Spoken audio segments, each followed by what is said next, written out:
Perkenalkan, saya Ade Putra Krunidama, peserta pelatihan dasar CPNS Kementerian Pekerjaan Umum dan Perumahan Rakyat batch 1 tahun 2022.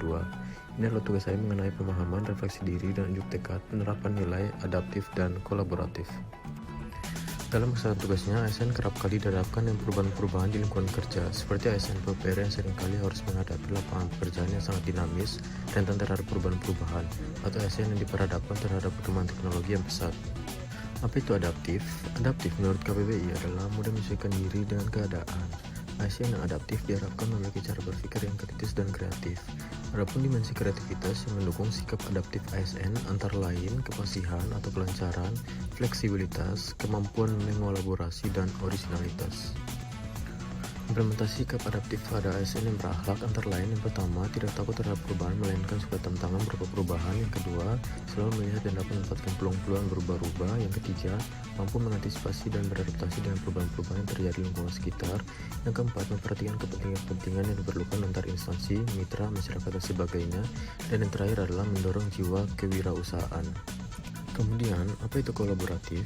Selain sikap adaptif, ASN berakhlak juga diharapkan mampu bekerjasama dan berkolaborasi dengan pihak di dalam dan atau di luar instansi. Menurut KBBI, kolaborasi adalah kerjasama. Dalam mencapai pemerintahan yang kolaboratif, terdapat 5 faktor yang mempengaruhi keberhasilan dalam kolaborasi antar lembaga pemerintah, antara lain yang pertama kepercayaan, yang kedua pembagian kekuasaan, yang ketiga gaya kepemimpinan, yang keempat strategi manajemen, dan yang terakhir formalisasi pada pencapaian kolaborasi yang efisien, efektif antar entitas publik. Whole of Government adalah sebuah pendekatan yang melibatkan sejumlah kelembagaan untuk mencapai tujuan bersama di bidang pembangunan kebijakan, manajemen program, dan pelayanan publik. Manfaat Whole of Government antara lain efisiensi kerja, sharing informasi merata, lingkungan kerja yang bersaing, meningkatkan akuntabilitas, dan terwujudnya koherensi kebijakan.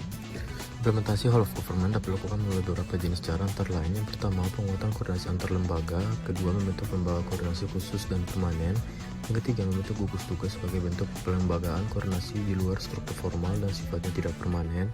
Dan yang terakhir adalah koalisi sosial sebagai bentuk informal dari penyatuan koordinasi antar sektor atau lembaga tanpa perlu membentuk pelembagaan khusus dalam koordinasi ini.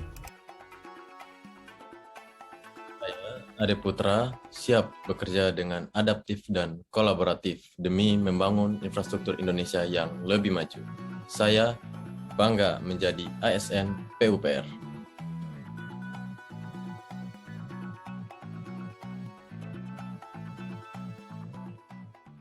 Created using Powtoon.